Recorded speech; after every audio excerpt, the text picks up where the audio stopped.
안녕하세요.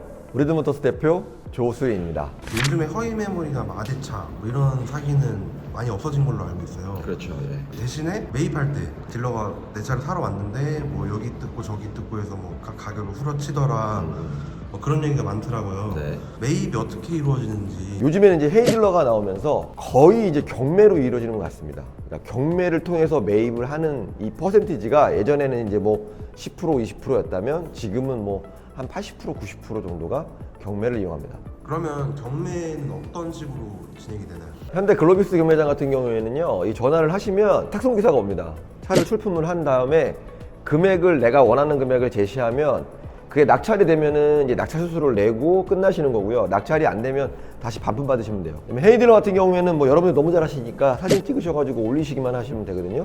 그러면 이제 금액이 딱 산정이 돼요. 거기에 이제 평들이 이렇게 있습니다. 그거를 보시고 내가 원하시는 분한테 컨택을 하셔서 차를 보게끔 하시면 돼요. 엔카 같은 경우에도 거의 비슷한 형태로 이루어지고 있습니다. 그래서 요즘에는 핸드폰을 이용해가지고 사진을 찍어서 올리는 경우가 굉장히 많기 때문에 굉장히 좀 단조로워졌고 굉장히 편해졌어요. 그러면은 인터넷에 떠도는 내 차를 500에 가져가서 1000만 원에 팔고 있더라 막 그런 얘기는 어떻게 나오는 거죠? 그 차를 판매하시는 분이 조금 뭐 신경을 쓰셨다면 그런 일은 없었을 것 같아요. 예를 들어서 전화로 한 3분 정도의 딜러들한테 견적을 받아보시고 경매도 한번 해보신다면 금액의 기준이 생기실 거예요. 차를 보러 와서 보내줬던 거랑 다르네요 이러면서 막 트집 잡아가지고 가격을 좀 더 깎는다든지 막 그런 경우도 있다고 들었거든요. 뭐 비일비재하고요.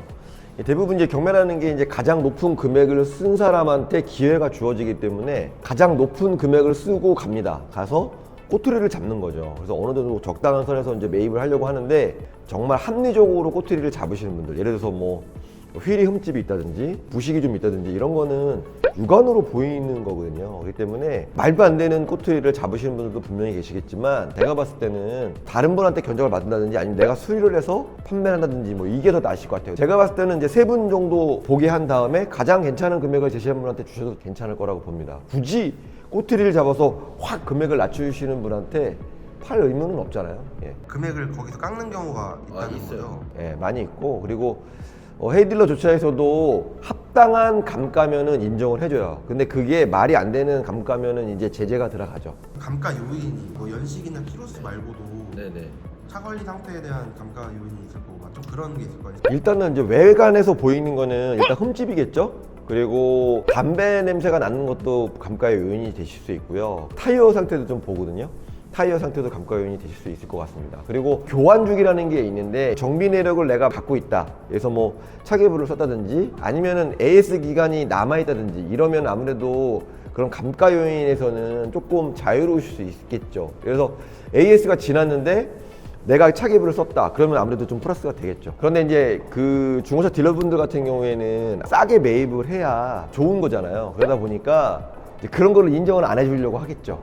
그렇다면 그런 것을 좀 인정을 해주는 딜러를 찾아보는 것도 나쁘진 않습니다. 3차 정도는 해 놓으시고 판매하시는 게 좀 유리하지 않을까 싶습니다. 왜냐면 저희도 이제 사람이기 때문에 막 지저분한 차를 보면 아무래도 감가를 더 할 수밖에 없기 때문에 좀 깨끗하게 그다음에 실내 공기도 좀 쾌적하면 아무래도 좀 더 좋은 금액이 나올 수 있다고 저는 보고 있습니다. 뭐 그거는 모든 분들이 다 마찬가지일 거라고 생각해요. 예. 아는 정비사분이랑 같이 있는다든지 카센터에서 같이 본다든지 딜러들은 좋겠죠. 왜냐면은 더 잡아낼 게 꼬투리를 잡을 게 더 많으니까요.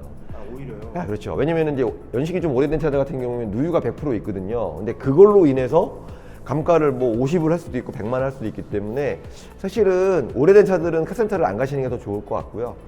저희는 이제 보는 게 이제 뭐냐면 일단 상품화입니다. 일단 이 차가 인기가 있는 차종인지 아니면 사고가 있는지 없는지 아니면 색상이 괜찮은지 이런 거를 보는 거기 때문에 사실은 좀 객관적이죠. 같은 그랜저라고 하더라도 색상이 다르면 금액이 한 100만 원 정도 차이 나거든요. 그리고 옵션도 굉장히 중요하기 때문에 사실 저희는 이제 가격을 매기는 사람이지 그 차가 뭐 상태가 굉장히 좋다. 이거는 사실 기계적인 부분은 저희도 좀 놓치는 부분들이 상당히 많아요. 내 차를 120만 원에 사가서 네. 뭐 350만 원에 팔고 있더라. 네네네. 그런 댓글 예전에 보신 기억이 있으실까요? 많이 봤죠. 예. 차를 네. 매입을 해보면 네. 추가적으로 드는 지출을 네. 좀 설명을 해주시면.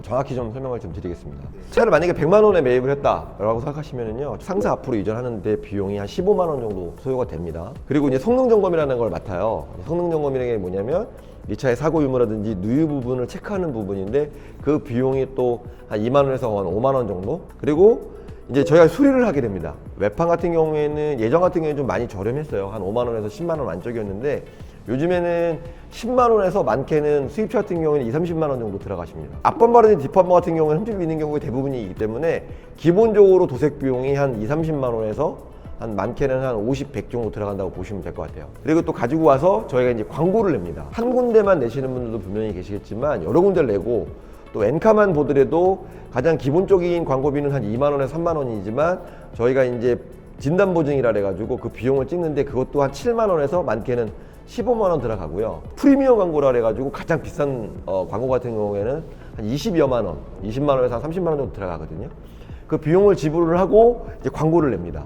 사실 이제 연식이 오래된 차량 같은 경우에는 작동해서 안 되는 부분들이 상당히 많아요. 예를 들어서 제가 요 최근에 갖고 온 차 같은 경우에 소나타가 있었는데 10년이 훌쩍 넘은 차량이에요. 밑에서 이제 잡소리, 찌그덕 소리죠. 그거를 수리하는데 비용이 30만 원 정도 들어갔어요. 그런 거라든지 또 광택제를 입히는 작업인데요. 상품화를 만드는 작업인데 그것도 10만 원에서 많게는 한 20만 원 정도 들어갑니다. 클리닝은 더 비쌉니다. 이제 오래된 차량 같은 경우에는 약간 좀 냄새가 좀 많이 나는 경우가 많고요. 특히나 또 담배를 피시는 분들은 무조건 저희가 실내 클리닝 하거든요.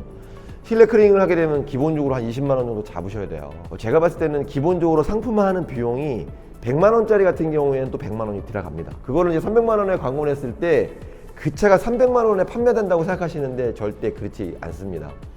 그거는 이제 이런 거예요. 처음에 이제 차를 매입했을 때는 좀 많이 받고 싶은 욕심이 분명히 있으실 거예요.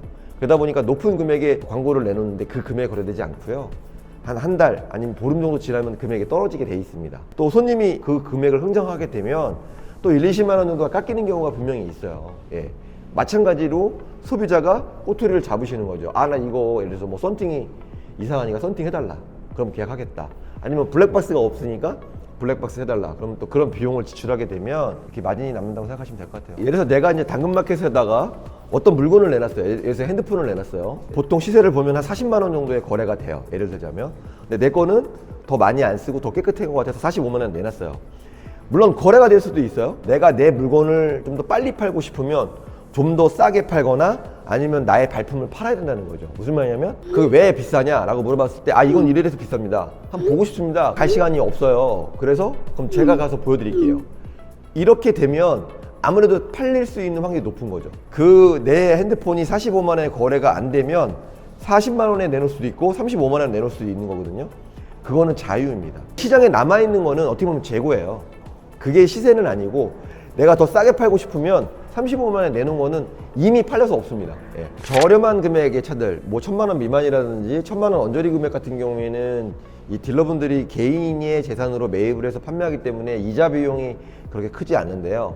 사실 5천만 원이라든지 1억짜리 같은 경우에는 개인 돈으로 사기에는 조금 부족한 부분이 분명히 있으실 거예요. 이런 거는 이제 사무실에서 이용하는 이제 재고금융이라는 게 있습니다. 캐피탈에서 담보를 저당 잡고 대출을 해주는 부분이 있는데 일정 부분이에요. 1억짜리면 한 8천만 원에서 9천만 원 정도 대출이 나와요. 근데 이자율로 보시면 요즘에 뭐 저 아시겠지만 한 7%에서 많게는 9% 정도 형성이 돼 있어요. 1억짜리다. 그럼 한 달에 이자가 대략 한 60만 원 정도 된다고 보시면 될 것 같아요. 근데 1억짜리가 3개월 동안 안 팔린다. 그러면 이자만 해도 180만 원이거든요. 많은 분들이 다 남는 거 아니냐라고 하시지만 그런 이자 부분이라든지 주차 비용이라든지 이런 것까지 생각하신다면 상당히 또 비용이 많이 발생되는 거죠. 그러니까 저희 입장에서도 3개월이 넘어가게 되면 사실 적자예요. 저희 주차해놓는 공간도 유료로 실질적으로 주차 비용 같은 경우에는 한 달에 한 18만 원 정도 발생합니다. 한 대당 18만 원? 네, 한 대당. 조목조목 계속 하다 보면 더 많을 수도 있습니다. 왜냐면 저희가 이제 차를 이동할 때 보험을 든다든지 기름을 넣는다든지 이런 비용은 사실 빠진 거거든요. 예. 사실 요즘에는 이제 허위 매물이 많이 없어졌습니다. 왜냐면은 이제 실형을 사기 때문에 대놓고 하는 허위 매물은 거의 없어졌다고 생각하시면 될 것 같고요. 허위 매물은 없어졌지만 판매할 때 소비자분들이 사기를 당하는 경우가 종종 있어요. 공인된 데서 판매하시는 게 좋고 내가 판매하면서 사실 이제 기분 나쁘게 거래하시는 분들이 분명히 있어요. 이런 분들은 좀 배제하세요.